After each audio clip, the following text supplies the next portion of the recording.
जय हिंद दोस्तों। आज के इस वीडियो में सामान्य ज्ञान जीके जीएस से टॉप 25 क्वेश्चन आंसर को कवर करने वाले हैं, जो कि साथियों आने वाले सभी प्रतियोगी परीक्षाओं के लिए काफ़ी ज़्यादा इम्पोर्टेंट रहेगा। तो साथियों आप सभी आज के इस एमसीक्यू टेस्ट को पूरा ध्यानपूर्वक अटेंड कीजिए और आज के इस 25 क्वेश्चन में आप कितने क्वेश्चन के सही सही आंसर कर पाते हैं, ये आपको सेशन के लास्ट में कमेंट करके बताना है। तो आज का पहला क्वेश्चन देखिए, मानव शरीर का ब्लड बैंक किसे कहा जाता है? तो साथियों मानव शरीर का ब्लड बैंक जो है ये प्लीहा को कहा जाता है। तो यहाँ पर बी ऑप्शन अगर आपने दिया है तो आपका बिल्कुल सही जवाब है, प्लीहा को मानव शरीर का ब्लड बैंक कहा जाता है। चलिए दूसरा क्वेश्चन देखिए, निम्न में किसने आईने अकबरी और अकबरनामा नामक पुस्तक को लिखा है? तो साथियों इसका सही जवाब है सी ऑप्शन, अबुल फजल ने। याद रखिएगा ये क्वेश्चन बार बार पूछा जाता है। आईने अकबरी को किसने लिखा है? अबुल फजल ने। और अकबरनामा को भी अबुल फजल ने ही लिखा है। अगला क्वेश्चन देखिए, सुपर मून के समय चांद लगभग कितना प्रतिशत बड़ा दिखता है? तो साथियों सुपर मून के समय चांद जो है ये लगभग 14% बड़ा दिखता है। तो यहाँ पर बी ऑप्शन आपका सही जवाब है, 14%। आगे देखिए, सांची का स्तूप किस शासक ने बनवाया था? और साथियों प्रत्येक स्टूडेंट को नीचे कमेंट बॉक्स में अपना अपना आंसर करना है, जिससे आप सभी का प्रॉपर तरीके से रिवीजन भी हो सके। तो साथियों सांची का स्तूप जो है ये बनवाया था अशोक ने। बार बार पूछा जाता है, स्टार मार्क कर लीजिए, सांची के स्तूप को किसने बनवाया था? तो सम्राट अशोक ने। अगला क्वेश्चन है, किस गुप्त राजा को विक्रमादित्य के नाम से भी जाना जाता था? तो साथियों यहाँ पर क्वेश्चन नंबर 5 के लिए आंसर हो जाएगा चंद्रगुप्त द्वितीय को। ध्यान रखना है, चंद्रगुप्त द्वितीय का ही अलग नाम था विक्रमादित्य। तो यहाँ पर डी ऑप्शन अगर आपने दिया है तो आपका बिल्कुल सही जवाब है, चंद्रगुप्त द्वितीय ने। समुद्रगुप्त को भारत का नेपोलियन कहा जाता है। आगे देखिए, किस गुप्त शासक ने लिच्छवी वंश की राजकुमारी से विवाह किया था? तो साथियों यहाँ पर क्वेश्चन नंबर 6 के लिए आंसर हो जाएगा चंद्रगुप्त प्रथम ने। याद रखिएगा, वेरी वेरी इंपॉर्टेंट है, बार बार पूछा जाता है, किस गुप्त शासक ने लिच्छवी वंश की राजकुमारी से विवाह किया था? तो चंद्रगुप्त प्रथम ने। गुप्त वंश ने लगभग कितने वर्षों तक शासन किया था? तो साथियों गुप्त वंश ने लगभग 300 वर्षों तक शासन किया था। गुप्त वंश की स्थापना किसने किया था? तो श्री गुप्त ने। अब आप लोग कमेंट करके बता दीजिए, गुप्त वंश का वास्तविक संस्थापक किन्हें माना जाता है? आगे देखिए, कर्क रेखा भारत के कितने राज्यों से होकर गुजरती है? तो साथियों काफ़ी आसान क्वेश्चन है। कर्क रेखा भारत के 8 राज्यों से होकर गुजरती है।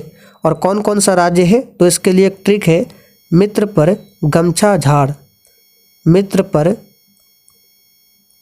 गमछा झाड़, इस ट्रिक से टोटल 8 राज्य है। मी से मिजोरम, त्र से त्रिपुरा, प से पश्चिम बंगाल, र से राजस्थान, गुजरात, मध्य प्रदेश, छत्तीसगढ़, झारखंड। टोटल 8 राज्य है जिनसे होकर कर्क रेखा गुजरती है।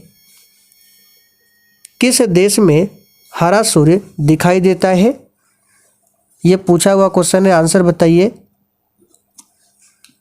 तो साथियों इसका सही जवाब है, नॉर्वे में हरा सूर्य दिखाई पड़ता है। नॉर्वे की राजधानी पूछे तो नॉर्वे की राजधानी है ओस्लो। और साथियों अगर आप लोग देश, राजधानी और करेंसी से संबंधित एमसीक्यू टेस्ट को लगाना चाहते हैं तो इसके लिए भी एक अलग से वीडियो बनाया हुआ है, आप लोग स्क्रीन पर देख सकते हैं। इसका लिंक मैं डिस्क्रिप्शन बॉक्स में दे देता हूं, आप लोग जाकर देख लीजिएगा। कौन सा जानवर दूध और अंडा दोनों देता है? तो साथियों उस जानवर का नाम है प्लेटिपस। ये दूध और अंडा दोनों देता है। आगे देखिए, वीवो किस देश की कंपनी है? यानी कि वीवो जो मोबाइल आप लोग यूज करते हैं वो किस देश की कंपनी है? तो साथियों इसका सही जवाब है ये चाइना की कंपनी है। याद रखिएगा, वीवो मोबाइल किस देश की कंपनी है? तो चाइना की। मनुष्य का शरीर में इंसुलिन का स्राव कहाँ से होता है? काफ़ी अच्छा क्वेश्चन है। मनुष्य के शरीर में इंसुलिन का जो स्राव होता है ये कहाँ से होता है? तो याद रखिएगा अग्नाशय से। यहाँ पर बी ऑप्शन आपका सही जवाब है, अग्नाशय। और इसी इंसुलिन की कमी से कौन सा रोग होता है? मधुमेह, जिसे डायबिटीज भी कहा जाता है। भारत पर हुनों का आक्रमण किसके शासनकाल में हुआ था? तो साथियों भारत पर हुनों का आक्रमण जो है ये स्कंदगुप्त के शासनकाल में हुआ था। यहाँ पर सी ऑप्शन आपका सही जवाब है, स्कंदगुप्त। याद रखिएगा, इम्पोर्टेंट क्वेश्चन है। आगे देखिए, त्रिपिटक किस धर्म का धार्मिक ग्रंथ है? और साथियों जिन्होंने अभी तक सेशन को लाइक नहीं किया है, प्लीज़ आपसे रिक्वेस्ट है आप सभी सेशन को साथ में लाइक करते चलिए। तो त्रिपिटक जो है ये बौद्ध धर्म का धार्मिक ग्रंथ है। बौद्ध धर्म की स्थापना किसने किया था? तो गौतम बुद्ध ने। अगला क्वेश्चन देखिए, मानव शरीर का सामान्य तापमान कितना होता है? तो प्यारे साथियों मानव शरीर का जो सामान्य तापमान होता है सेल्सियस में 37 डिग्री सेल्सियस होता है।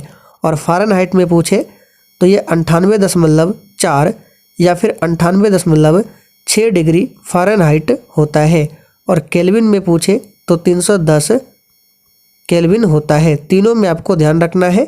सेल्सियस में पूछे 37 डिग्री सेल्सियस, फ़ारेनहाइट में पूछे 98.6 डिग्री फ़ारेनहाइट, और केल्विन में पूछे तो 310 केल्विन आपको आंसर बताना है। पृथ्वी की बहन किस ग्रह को कहते हैं? तो बहुत ही सिंपल क्वेश्चन है। शुक्र ग्रह को पृथ्वी की बहन कहा जाता है। और शुक्र ग्रह सौरमंडल का सबसे गर्म और चमकीला ग्रह है। और सौरमंडल में शुक्र और बुध दो ऐसे ग्रह हैं जिनके पास एक भी उपग्रह नहीं है। उपग्रह का मतलब क्या होता है? जो ग्रहों के चारों ओर चक्कर लगाते हैं उसको उपग्रह कहा जाता है। और ग्रह किसे कहते हैं? जो सूर्य के चारों ओर चक्कर लगाते हैं ग्रह कहलाते हैं। जैसे पृथ्वी का उपग्रह क्या है? चंद्रमा है।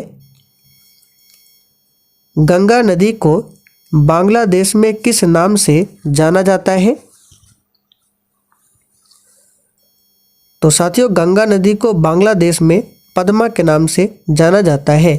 गंगा नदी भारत की सबसे लंबी नदी है। गंगा नदी की कुल लंबाई पूछे तो 2525 किलोमीटर गंगा नदी की कुल लंबाई है। राष्ट्रीय विज्ञान दिवस कब मनाया जाता है?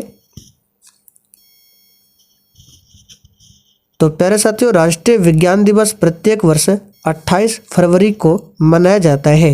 9 जनवरी को भारतीय प्रवासी दिवस, 25 जनवरी को राष्ट्रीय मतदाता दिवस और 5 जून को विश्व पर्यावरण दिवस मनाया जाता है। तंबाकू की पत्तियों में क्या पाया जाता है?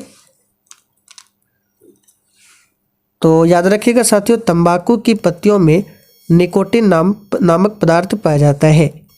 यहाँ पर बी ऑप्शन आपका सही जवाब है, निकोटिन। सूर्य और पृथ्वी के मध्य न्यूनतम दूरी कब होती है? यह भी काफ़ी अच्छा क्वेश्चन है। सूर्य और पृथ्वी के मध्य न्यूनतम दूरी होती है 3 जनवरी को। और मैक्सिमम दूरी पूछे तो 4 जुलाई को। दोनों आपको ध्यान रखना है, न्यूनतम 3 जनवरी और मैक्सिमम 4 जुलाई को। राष्ट्रीय युवा दिवस कब मनाया जाता है? तो ये क्वेश्चन भी पूछा जाता है प्रत्येक वर्ष 12 जनवरी को राष्ट्रीय युवा दिवस मनाया जाता है। गांधी इरविन समझौता कब हुआ था? तो साथियों गांधी इरविन समझौता 1931 में हुआ था। यहाँ पर सी ऑप्शन आपका सही जवाब है, 1931 में। वुलर झील भारत के किस राज्य में स्थित है? तो साथियों वुलर झील भारत के केंद्र शासित प्रदेश जम्मू कश्मीर में स्थित है और वुलर झील ये भारत में सबसे बड़ी मीठे पानी की झील है।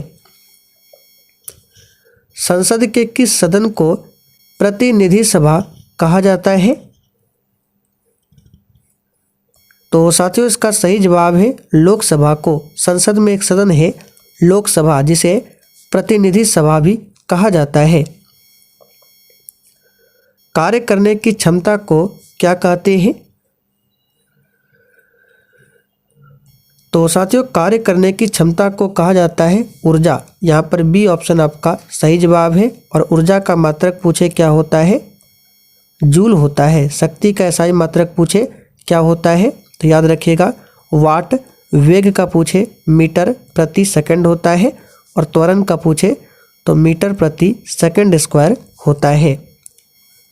चलिए आज का आखिरी क्वेश्चन आप लोगों के लिए है, जिसका आंसर आप सभी को नीचे कमेंट करके बताना है। तो क्वेश्चन है रेड क्लिफ रेखा किन दो देशों के मध्य स्थित है? तो चलिए साथियों आज के लिए इतना ही। अब आप लोग कमेंट करके बता दीजिए आपने आज के इस 26 क्वेश्चन में कितने क्वेश्चन के सही सही आंसर किए हैं।